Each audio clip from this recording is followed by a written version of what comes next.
Well, tomorrow, yeah, happy birthday, BH the third. Tomorrow, the kids are out of school, is my understanding. Is this correct, everybody? Oh, yeah. I didn't know that going into the week. And I was scheduled to go to EOC tomorrow and teach a character ed class on respect. I got a chance to do that Monday, and so that was pretty cool. It was sixth graders, teaching sixth graders respect.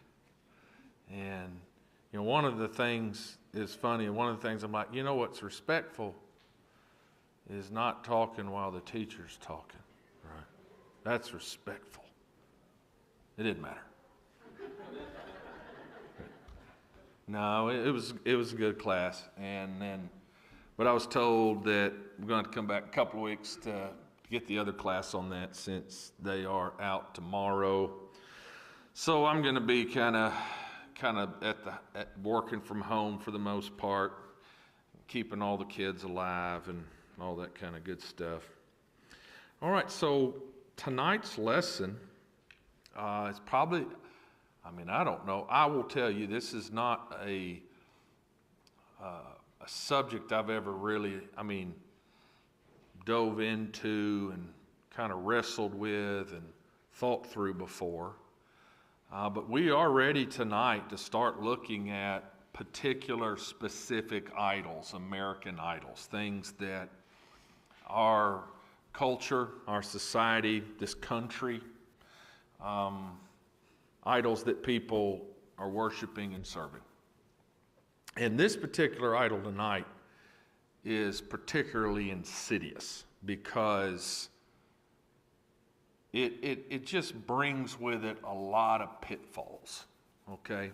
So we're looking, as you can see, at the idol of stardom, or we might say the idol of fame. You start, as we'll see in a minute when we kind of break this down, you'll see, levels to this. But I thought, okay, how about we start by surveying the landscape and thinking through some of those areas, groups that have claims to fame, okay? So the first group I thought about was a successful artist. Now, the word artist I'm using here is very broad, okay? So this is inclusive of a very large group, okay? So here's just, this was me kind of spitballing on paper who we would put in this area. This is going to be your actors and your actresses.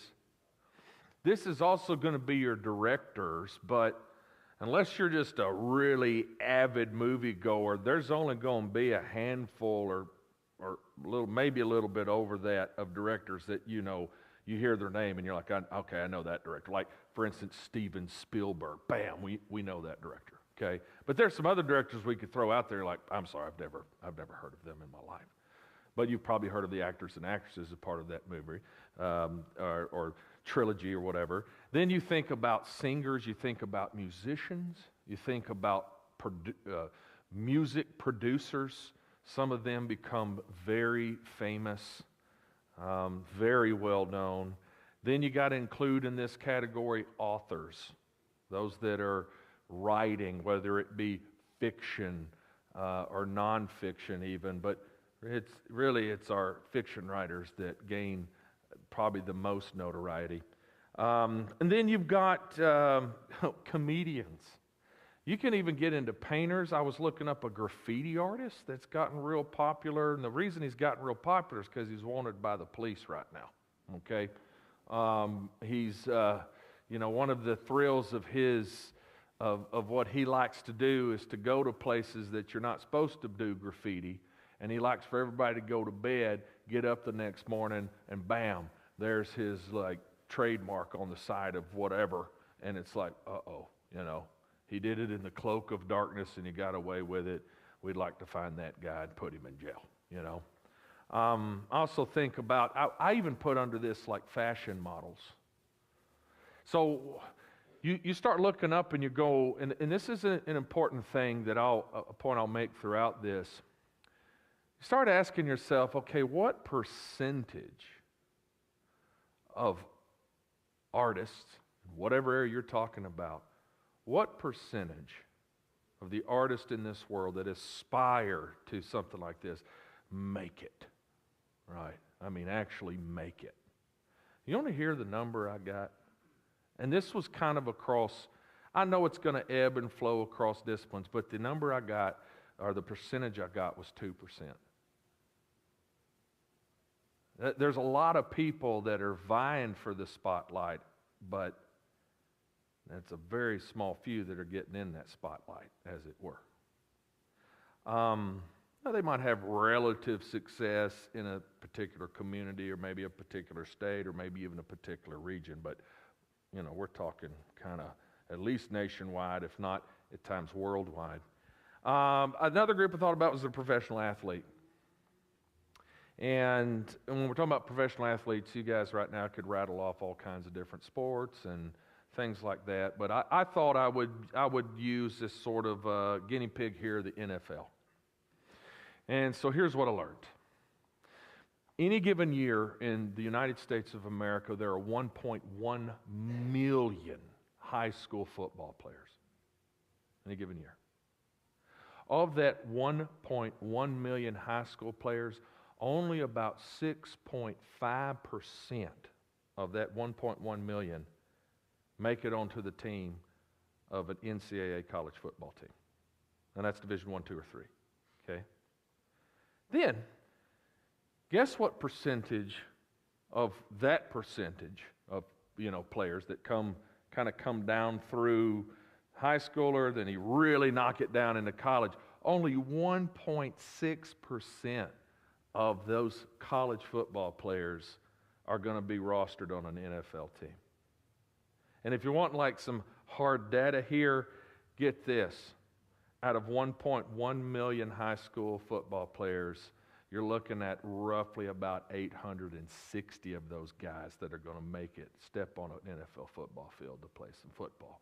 And let me ask you this. Do you think the percentage or the number gets lower or higher if you're talking NBA or even the MLB? It gets lower. Why is that? Because in the NFL, you know how big the rosters are? They're like 53 men. Then Brad happened to be in my office while we're spitballing this, and his little mind got to going, and we were like, okay, what about how many people are on a practice squad? And you find out there's maybe 33 on a practice squad. I mean, you're dealing with some bigger numbers than when you're just talking about, the major leagues, or you're talking about even an NBA roster, okay? What about this, a government official? And I got to thinking, well, and most of you, some of you are, government nerds. You're like, I love that stuff. I love to know who's doing what, where. If you're talking about the House of Representatives and the Senate, we're talking on national, federal level there, you have less than 500 seats, right, on the House of Representatives and Congress. How many people are in our country? Oh, I don't know, maybe about 350. It's north of that, I think, now, 350 million, up to 400 million. That is a pretty small percentage of the population that is sitting in these particular seats. And then you go, well, okay, there's the president and he's got a cabinet and all this, and then there's the guy that's over the armed forces and all that, and they get some, they get some fame, I guess. But man, I mean, out of the United States population, that's pretty narrow. Then we thought about a business mogul. I did a little work on this too. I thought this was interesting. By the way, it dawned on me as I was looking through some of this stuff that it might be really good for us to share this information with our middle schoolers and teenagers. They need to know this stuff. They need to be aware of some of these things for very practical reasons. But business mogul, there are 32.5 million small businesses And interestingly, those small businesses make up about 98 to 99% of all companies. Small businesses. I mean, if you're doing the math on this, you're like, so you're telling me that the businesses that get just ridiculously big are in the 2%? Yes. That's about right. And here's another interesting thing. 2/3 of the businesses have less than 20 employees. And then on top of that, only half of the businesses that get started survive past 5 years. That means 50% of business ventures do what within 5 years? Tank. They have to go under, or, in some cases, maybe it's strategic. We're going to make our money, we're going to get out, or something like that. So it's just interesting. And then one more category, though, it's funny. This is the notorious criminal. Right? Now, this is, we use the word infamous, which means they are very well known, but they're not well known for a good reason. That's what we mean by infamous or even notorious. If I were to throw the name Ted Bundy at you or Jeffrey Dahmer, these are names that have become household names in a lot of households. People are like, I know that. And what are they known for? They're known as serial killers. They're known for doing unspeakable things, crimes, and people. But you know who else also benefits from their notoriety? Either the defense attorney that's representing them or the prosecutor that's trying to take them down. Right? If I throw the name at you, Johnny Cochran, you're like, oh, I know that guy. I've heard of him before. And so this is just to give us and by the way, I think by putting criminal up there, it's not like, there may be some people that grow up aspiring to be that. Aspiring to be known for being awful. Okay? I don't think that's true of the majority of people. So I thought, okay, let's look at some claims to fame. And then I thought, and I think this to me is what kind of draws people's imagination maybe more now than ever towards fame and stardom, is these what I'll call new-ish channels that are in front of people that in some ways tempt them or get them thinking along these lines. So one is reality television, okay? How many of you remember The Real World? How many of you go back to The Real World? That was like the pioneer of kind of reality television. That was where, it's not to say there was no reality television before that. The second one I've got there, some would consider or game shows to be a subgenre of reality TV. But I put it up here as all its own. But when you're thinking about reality television, you're talking about a genre of television that purportedly has unscripted life situations. Now, why do I use the word purportedly? Because what's the sneaking suspicion among a lot of people when it comes to reality television today? Sneaking suspicion is they're trying to make it look like it's unscripted, but some people call it soft scripting. Some people call it scripting without paper. And it's like we are, in fact, manipulating this and doing things to put people either in awkward situations or to get them mad enough that we catch something really cool on camera, right? Now, one of the things that I think perhaps if you have, in fact, watched much reality television at all, here's a good question for you. Do you find that the people that get on these shows, do you find them to be good role models for your kids on the whole? Well, there's some shows you can think, that got to be all right. They seem maybe to have some wholesome values, but on the whole, A lot of these people are becoming very famous because they're pretty much willing to do anything. It doesn't matter. There's not a whole lot of moral moorings to what they're doing. And in essence, they're kind of willing to sell their soul or sell their integrity their ethics, in order to what? Be popular. Now, you have here televised talent competitions, right? What is that? Well, the three biggies probably are going to be, the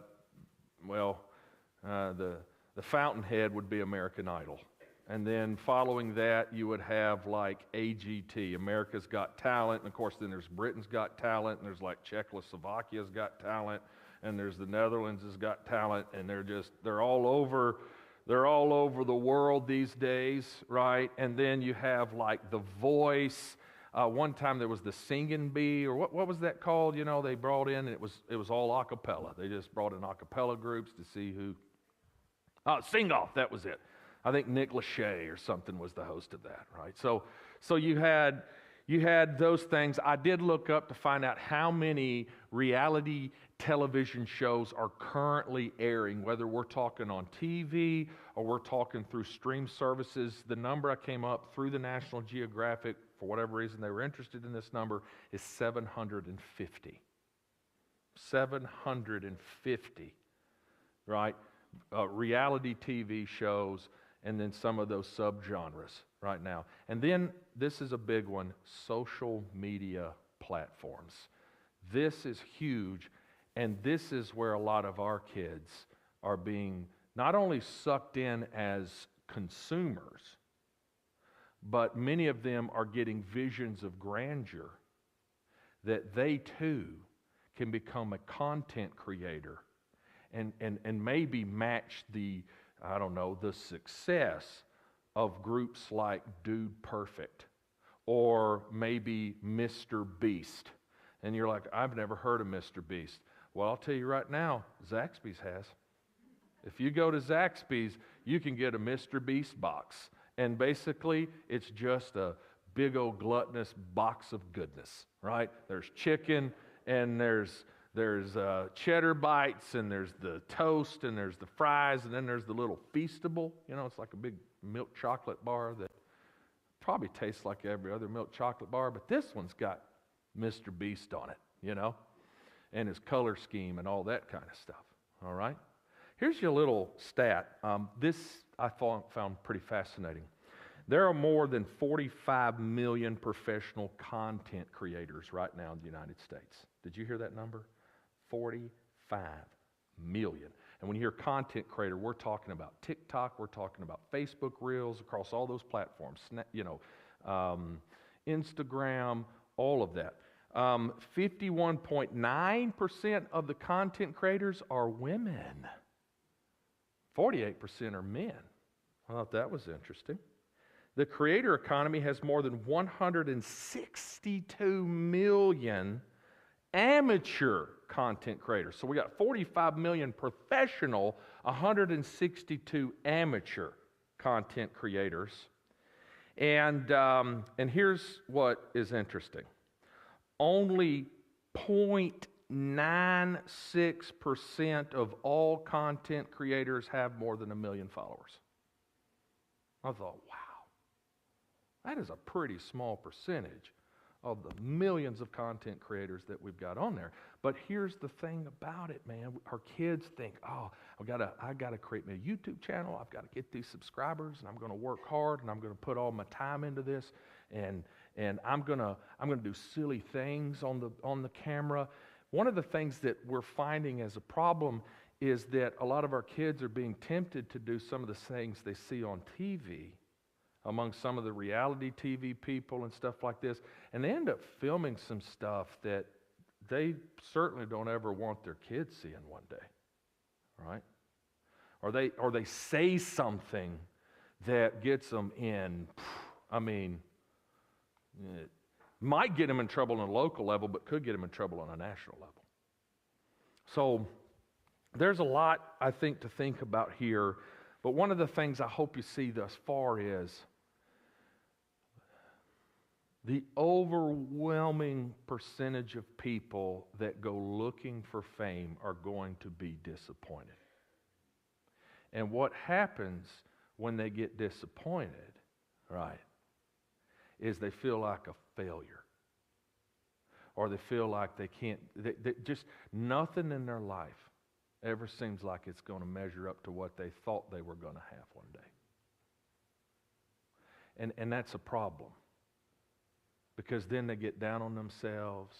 Some of them get into some risque lifestyles. A lot of them end up depressed. They end up, anxious. And a lot of it is that their identity and so much their sense of self-worth, they were trying to base it on something that was a phantom, and it wasn't real. As if their worth is based on how much attention they can get from other people. I call this Stardom sirens. You remember the sirens, don't you? They come up in some of the old Greek myths and how they call to people out on the sea. All right, so here's what's, I give you a list here of what it is about fame that draws people. And this is what's particularly insidious about the idol of fame, is because this idol of fame is almost like an umbrella idol that has a bunch of little idols underneath it that's holding it up. Okay? So, limelight. And I think of this more as the impersonal side of this. This is about having that sort of faceless recognition. This is about having the camera on you. This is about you thinking that because the camera's on you, that you are in fact a true, unadulterated success in every sense of the word. That you have arrived. That you have achieved what is most important to achieve in this life. But you guys know, like I know, that the greatest thing you can ever achieve, if we may use that word, or the success, right, as God defines it, is a whole lot different than success the way that the world defines it. For instance, let me ask you, at one time in this world, could you not say that King Solomon was the most well-known person on the planet? How was he the most well-known? Well, he fit the government official idea. He was the king of the richest, most successful nation at that time. He was so well known. And not only did he have fame, he had fortune. He had all of this stuff. What do we learn from him in Ecclesiastes? That it's all meaningless. It's all striving after wind. That at the end of the day, what you got to do and what the key to life is to fear God and keep His commandments. But there's this illusion that if I can get into the limelight, then I will have truly arrived. I will have truly realized my potential. And that's a farce. Fanatical fans. By the way, the word fan comes from fanatical, but we're talking about, have you guys ever and I know this is what always comes to my mind when I think about a fanatical fan. My mind is in the 80s, and the guy I'm thinking of is Michael Jackson, prior to all the weird stuff, okay? Have you ever seen videos of fans at his concerts back in the 80s? Look it up sometime, okay? Look it up sometime, because this guy, I'll tell you another guy where you'll see this, Elvis Presley, right? Have you ever seen a concert the way some people responded to Elvis Presley when he came out on stage? They would literally faint. I mean, just lose control of their body,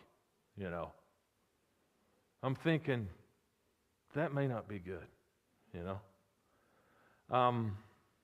But with this adoring fans thing, what you're looking for here is recognition, you're looking for attention, you're looking for approval. You go back to that respectability thing. You're wanting the praise of men and women. That's what you're wanting, and you're getting it. The fame can feed that machine. There's also professional perks. I'm indebted to Melanie for dropping this on me today as I was thinking through some of this. But professional perks would be like, if you're real famous, you can show up at let's say a restaurant, and what might happen? Oh, we have a VIP room here in the back. You will not have to wait. And we'll have our best server come out and serve you, you know. And so it's like you start to get what? You start to get these perks that other people aren't getting. And some people, they look for that fame because that's the kind of honor, that's the kind of glory that they want. That's what they want. And then of course there's the lavish lifestyle. This is where they're like, I'm trying to figure out where I want to live for the next 3 months. I have that house down there in the Caribbean islands. There's that house I have there on that one island out in Hawaii. I got a whole island. It's mine, you know. Or, you know, I could spend a day, you know, a few weeks in the Alps up there in my little cozy cabin, you know. I mean, it's just lavish. People think, you know, that if I have that, then I will be secure, right? So this gets at security. This gets at the whole idol of money, the idol of possessions and stuff, you know, the god of mammon. So you see how stardom fame is just pregnant with a lot of pitfalls, is what it is. And then we move from that, and I thought of some things about some problems with trying to shoot for stardom, or, you know, that becomes your focus, and that's where that becomes your idol. Here's some of the things that are going to happen. This is probably the lowest hanging fruit. Who do you really have to promote? And who do you really have to pay attention to if you want to make it big? Whose image becomes most important in your life? I'm going to tell you right now, it ain't God's image. It's not the image of Christ. It's your own image, right? I mean, the attention becomes self-focused. There's a certain pride, there's a certain arrogance, there is a selfishness and self-centeredness that often comes with that pursuit of stardom, you know? Because if you're not willing to promote yourself, you know, they're like, well, you know, if you want to make it big, you're gonna have to get out there and you're gonna have to promote yourself. You're gonna have to talk about yourself. You're gonna have to film yourself. You're gonna have to write about yourself. You're gonna have to point. Everybody's eyes need to be on you, right? And you need to do all that you can to get as many eyes and as much attention as you possibly can if you want to launch yourself into stardom. And so that focus, many times, people just kind of lose sight of what's most important. They're really nourishing that. Another thing that's interesting, and this comes from Genesis 11:4. Do you guys remember what the impetus for the building of the Tower of Babel was? You remember what it is they wanted to do? We're going to build this city, and we're going to build this tower because we want to make a name for ourselves. That sounds like we want fame. We want attention. We want people to look at us and say X, Y, and Z about us. And as one scholar put it, you know, this desire to build this tower up into the heavens really clouded their judgment, because at the end of the day, guess who had to come down to look at their tower? God did. And I love that. It's right smack in the middle of that Genesis account. God came down.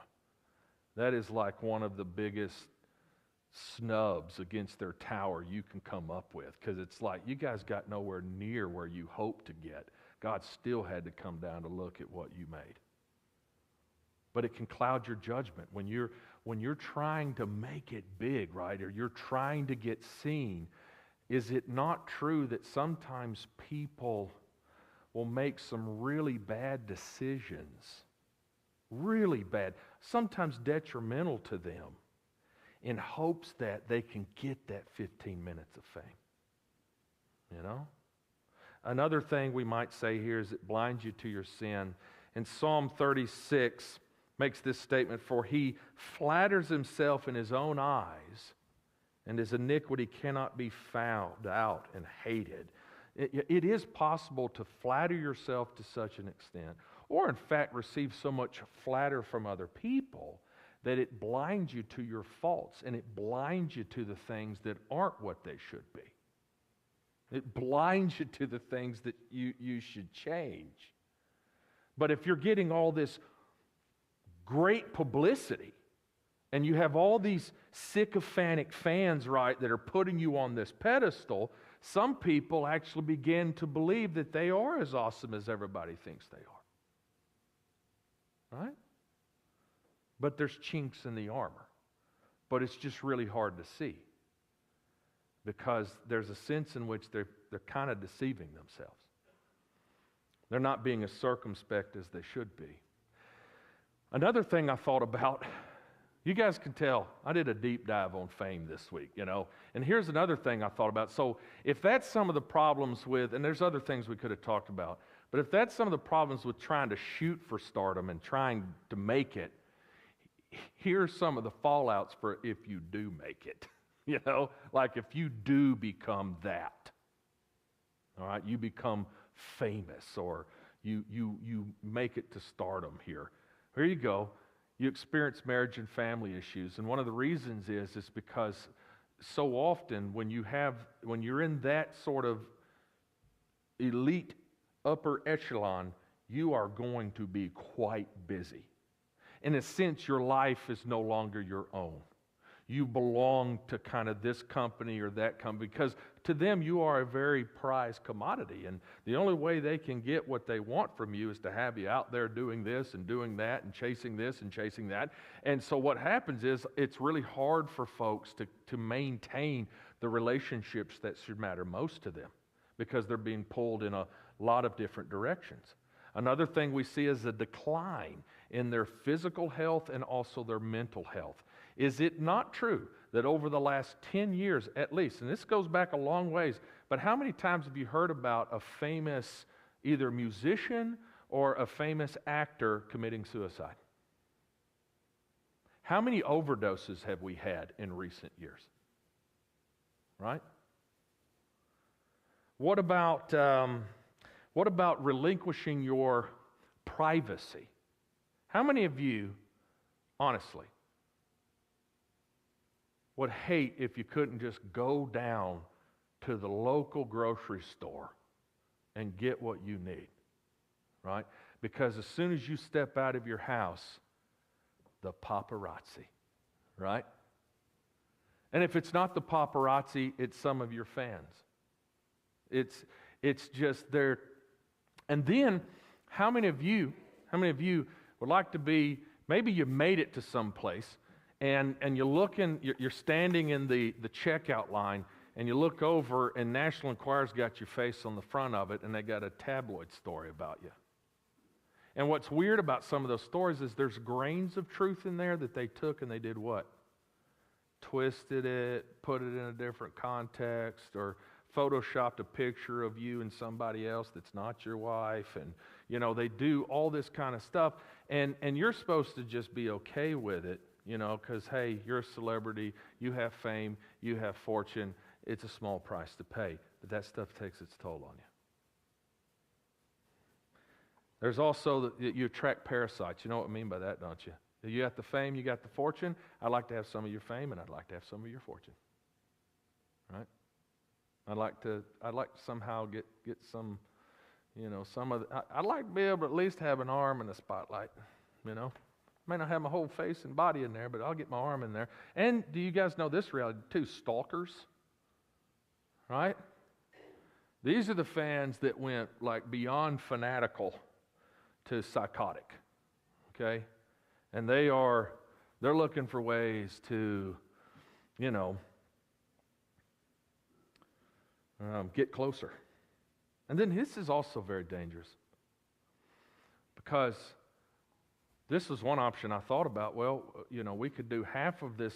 We could do half of this lesson just looking at the problems with making fame an idol, but then we could also look at it from the problems of you making a celebrity your idol. And when you become a celebrity, you can easily become an object of idolization. And this is not just somebody shaking your hand and then vowing to never wash their hand again. That happens. Or he signed my hand. I'm never washing this hand. I will always have his autograph on my hand. I'll even put a protective cover. We're not talking about that. What we're talking about is this. There are some people, unfortunately, when they begin to idolize a particular public figure, what happens is that person's opinions about things, that person's view on things, political or otherwise, that person's metaphysical views, religion, God, all that kind of, you know what ends up happening for some of those people that have idolized a particular person? They begin to parrot what their idol says. Their life, becomes almost indistinguishable from the life of the person they're idolizing. And, it's like if somebody threatens their idol, they can become very mad. They can become very enraged. And there's some crimes that have been committed historically because somebody got really mad that somebody was threatening their idol or saying something about their idol or something like that. So here's what I want to do here. What does all this look like where we're at? And here's why, because I realize that most of us probably don't lay awake at night dreaming of a career in Hollywood or Las Vegas or New York. Most of us are not lying awake at night going, I really need the glitz and I really need the glamour, So the question is, is there anything that would bring this down to where we live? Are there perhaps some questions we can ask ourselves that certainly are at play in the whole search for fame and attention and stuff at a certain level that can get it closer to home, right? And so I want you to answer for yourself some of the following questions, because some of what I'm going to ask here kind of deals with this whole idol of fame, perhaps on a smaller scale. And on a scale where we go, okay, I thought it was going to be real easy for me to casually just dismiss this idol of stardom as something that somebody else deals with, but not me. Okay, so here's some questions. How much effort do you exert in trying to influence what people think of you? And I realize, to some extent, we want a good reputation and we want a good name. But sometimes people go overboard. How often do you worry over what others think about you? This kind of gets at the idol of respectability. How much do you think about when, what others are thinking about when they think about you? How much does that a part of your thought life? Have you ever told a lie in order to make yourself look better in front of people? Have you ever embellished a story about something because you're wanting people to think of you in a certain way and to draw a certain attention to you, right? Have you ever gone to an event just to be seen? And when you do something special for someone, do you want them to know it was you, or are you perfectly okay with being anonymous? When you fix your special casserole for the church fellowship meal, do you put your name on there because you're like, I want to make sure I get this casserole box back? Or do you put your name on there because you're like, I know my casserole's really good, and I want them to know it was me, you know? And I realize when I say that, you're like, that's ridiculous. But is it? Right?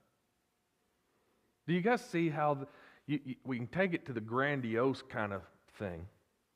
And again, I really do think our young people need to wrestle with some of this, because as there is the proliferation of social media platforms and all that stuff, there is that temptation to think that this is something where I can find value. This is something where I can find my niche. You know, this is what I need to go after. And they need to see falls of it, and they need to see that there are some strong temptations here. And I know that it's about to the bell's about to ring here. But two things very quickly. We should want the light to shine through us, not on us. Even in Matthew 6, we're talking about shining your light before men. But what is the goal? The goal is that they will glorify who? Your Father who is in heaven. And don't forget that in the very next chapter in Matthew 6, he castigates the Pharisees in three areas: giving, praying, and fasting. Do you know why Jesus had a problem with them in those three areas? Because they were giving, and they were praying, and they were fasting so that what? People would look at them and see them and praise them and glorify them. And then Jesus says, hey, you got your reward, but that's all you're getting.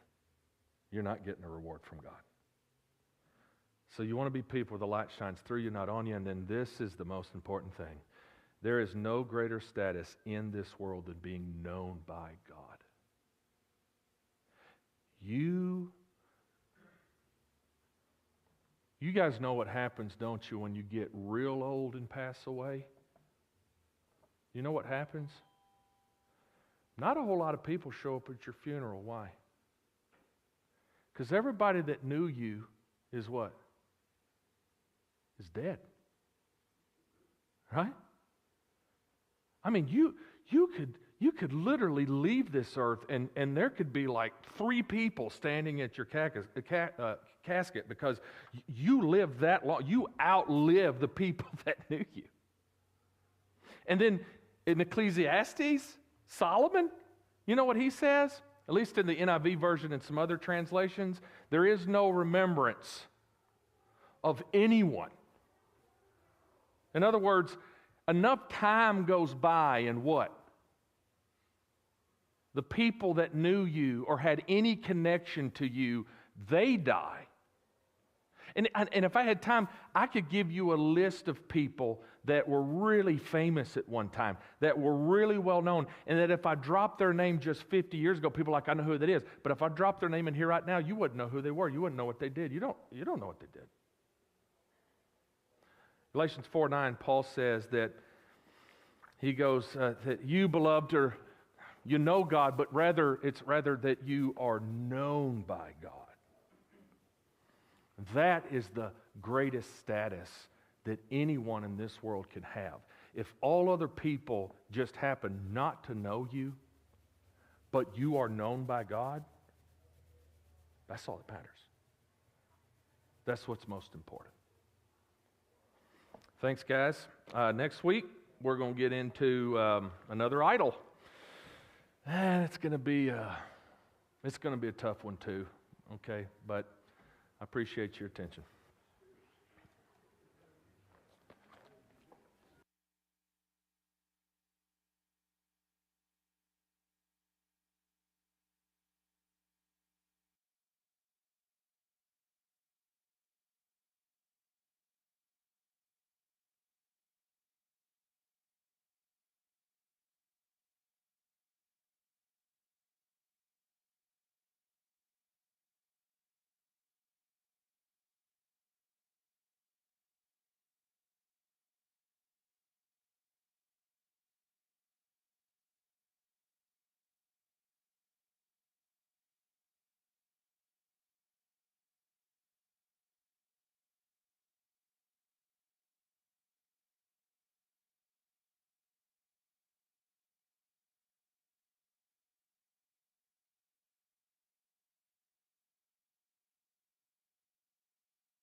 We do thank all of you for being here tonight. I'm grateful for your presence. In just a few minutes, Carter Shadrick is going to be leading our invitation song. If you want to mark a hymn book, Victory in Jesus, that is number 717. 717. Singing a song to begin does get people quiet a lot quicker, doesn't it? All right. So anyway, Carter Shadrick will be leading that invitation song. After that, John Thomas Evans, JT, will be leading us in our closing prayer. It's going to be a minute, okay? We got this many, and if you aren't aware, that's a lot. Prayer requests for several here. Kathy Atwell is scheduled for a mammogram and an appointment with her oncologist tomorrow, and then a colonoscopy this Saturday, October the 26th. Mark Gandy is scheduled for an appointment at MD Anderson in Houston, Texas tomorrow, and he will be having a PET scan done there. Let's keep him in our prayers. Donna Marston is home and doing okay after having a procedure today to remove an area of basal cell carcinoma from her face, and she is scheduled to have a skin graft at the surgery site this Friday, October the 25th. Stephanie Pope is very sick with RSV. She has had a high fever for several days and is taking several medications at home. Linda Smith is now undergoing radiation treatment after her recent breast cancer surgery. Christy Gaines, the daughter of Mary Alice Tidwell, had a hysterectomy yesterday at Sarah Canning Cancer Center in Nashville. That surgery went well, and the pathology results are expected in 2 weeks. And then Tristan Perry, the great-grandson of Robert and Carolyn Morris and the great-nephew of Tommy and Debbie McLaren, transferred from Vanderbilt to Shepherd Center in Atlanta, Georgia today. Of course, you probably remember that Tristan was seriously injured in a recent car accident. We do extend our Christian love and sympathy to the family of Penelope Poppy Hartley, the 16-year-old daughter of Steve and Katrina Hartley of Franklin, Tennessee. The celebration of life was held on Saturday, October the 19th in Nashville. And Katrina Hartley is a friend of Becky Yeager, and Becky is the sister-in-law of Jerry Harris, and requested our prayers on behalf of this family. Again, we also extend our Christian love and sympathy to Tuck Chapman and all the family on the passing of Jenny. Graveside service was held on Sunday in Appleton, Tennessee. We also extend our Christian love and sympathy to the family of Robbie Kitchens Ingram. Robbie was a member of the Etheridge Church of Christ and known to many here. She was the mother of Kim Kitchens. And the visitation will be held on Friday, October the 25th, this Friday, from 4 until 7 p.m., and then again on Saturday, October the 26th, from 9 until 11 a.m., and the funeral will begin at 11 on Saturday, and all of that will take place at Neal Funeral Home. We extend Christian love and sympathy to the family of Ernest Griffin. Ernest was the elderly gentleman who had attended services for the past several months here, and he usually sat about halfway back there on the east side of the auditorium. We don't have any information about arrangements at this time. Some really good news. We've got a couple of new sisters. We are excited and happy. We rejoice to announce that Reese Evans was baptized into Christ on Saturday, October the 19th. And in case you are unaware, Reese is the daughter of Jacob and Brittany Evans and the granddaughter of Shirley Evans and the sister of Chapman and Ford Evans. She is in school in 7th grade there at Kaufman. And we also rejoice to announce that last night, Ellie Shadrick was baptized into Christ. And Ellie is the daughter of Caleb and Megan Shadrick and the sister of Carter and Charlie and Macy Shadrick. And Ellie is in 6th grade over here at Kaufman, and we are so happy to have them as our sisters. And while we're saying something about that, we had to run down to Leoma last night because our baptistry is under renovations a little bit at this point, but guess what? If tonight's the night, we're going to find a way to make it happen. Okay? So don't let this empty baptistry keep you from doing what you might need to do, all right? If we got to go to Leoma, we'll do it. If we got to go to Etheridge, we'll do it. If we got to go to Tractor Supply and borrow a big old tub, we'll do it. We'll do whatever if we got to go down here to Shoal Creek, we'll do it. All right? Okay, good. It should be back up and running by the weekend. Lions, we will be leaving, for those of you that are going to Erupt Youth Rally this weekend, we'll be leaving at 4 o'clock to head toward Cumberland Caverns there in McMinnville, Tennessee. That is Friday through Sunday. You'll need to bring your Bible, your clothes, toiletries for the weekend, money for 3 meals, and any gas station stuff that you might want. There is an option for Erupt t-shirts, and we should be back by around 3 o'clock on Sunday. And there will be a meeting, if you are going, in the Lion's Den immediately following our dismissal here for those that are going and their parents. The Golden Age Banquet is scheduled for this Saturday, October the 26th, beginning at 4:30 p.m. in the Fellowship Building. This is an annual thing that is in honor of those age 60 and over. There will be a delicious meal, a devotional, and entertainment. And if you would like to help or you have any questions, you can contact Sandy Adams regarding that. Speaking of the Golden Age Banquet, help is needed to set up the Fellowship Building this evening. And if you are able to help and are not going to Erupt or the parent of someone going to Erupt, please go over right after the closing prayer. This Sunday, October the 27th, will be a fourth Sunday, and there will be a 1 p.m. song service. Carter Hughes is going to be in town leading singing Sunday morning, and I think Eric is going to be covering that 1 o'clock song service. Also, Sunday's a big day. We will have Trunk or Treat. Trunk or Treat will be taking place Sunday evening, starting at 6:30 over here in the east parking lot. And if you are planning to participate with a trunk, you're going to decorate it up or just have a lot of candy, whatever the case may be, please get over there and be parked by 6:15. That way we give a little bit of a time buffer to have all of the cars over there stationary before children start wandering around in that area, just for safety's sake. So if you are decorating your vehicle or just bringing a lot of candy, be there by 6:15 and we'll do a couple of rows, however many we need to. Maybe we got to cover up that whole parking lot. But try to arrive by 6:15, and then we will begin at 6:30 with the trunk or treating. If you are willing to greet and welcome people at entrances prior to Sunday morning worship services, please contact Scott Harris, and it's even got his phone number here. So if you're like, well, I just hadn't known what it was, well, you're fixing to. 931-629-5994. 931-629-5994. Let's blow Scott's phone up. Like not right this moment, but like after you get back home. Let's blow his phone up and let him know that we got plenty of folks that want to help welcome and greet people. And that is all the announcements. I was talking last night to Ellie after she was baptized, and I was telling her that a lot of people talk about, I'm so proud of you, and they congratulate you. And those are certainly great things to tell somebody as they have put on Christ in baptism, as they have become a Christian. My favorite thing to tell people in that situation, though, is that I am so happy for you. I'm so happy for you because I understand, and now you do, how much better things are in your current state than what they were just a few minutes ago. Right, Ellie? It's better now. It's just better. Right, Reese? I don't know where Reese is. Right, isn't it? It's just better now. I can remember when I came out of the water at the baptistry at New Hope Church of Christ. My dad had just baptized me, and I don't know who was more happy. Actually, I do. It was me. He might argue that.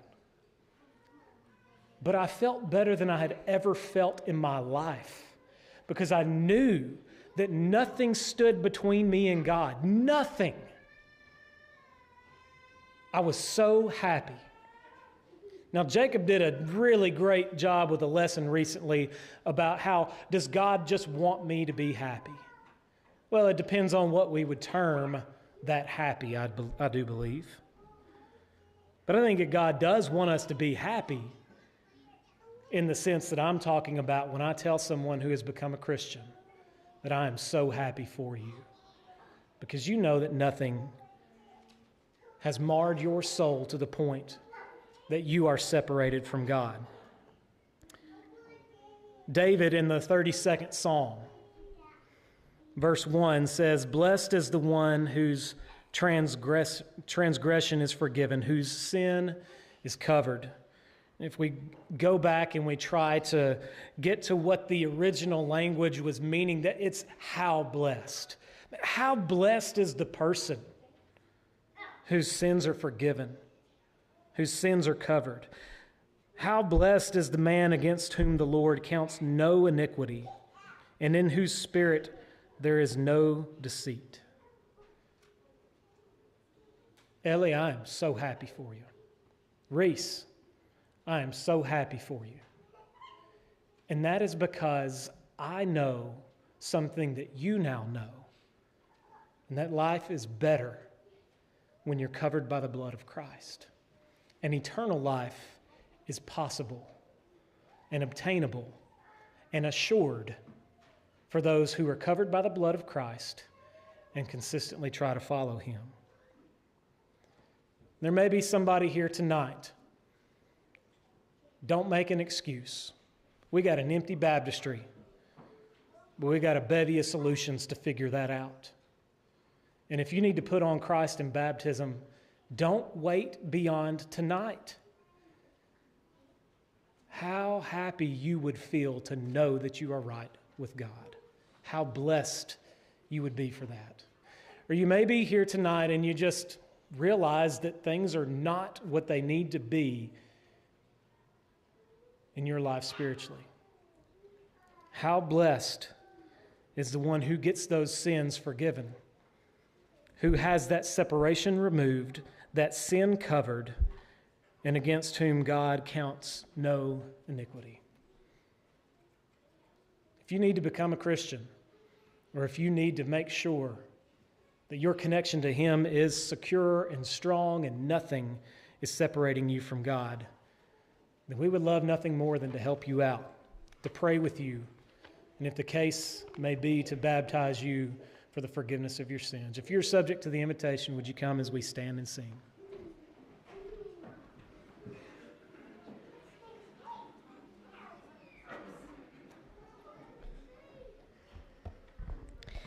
I heard an old story, how our Savior came from glory, how He gave His life on Calvary to save a wretch like me. I heard about His groaning, of His precious blood atoning, and I repented of my sin and won the victory. Oh, victory in Jesus, my Savior forever. He taught me and bought me with His redeeming blood. He loved me ere I knew Him, and all my love is due Him. He plunged me to victory beneath the cleansing flood. I heard about a mansion He has built for me in glory, and I heard about the streets of gold beyond the crystal sea, and the angels singing, and the old redemption story. And some sweet day I'll sing up there new song of victory. Oh, victory in Jesus, my Savior forever. He sought me and bought me with His redeeming blood. He loved me ere I knew Him, and all my love is due Him. He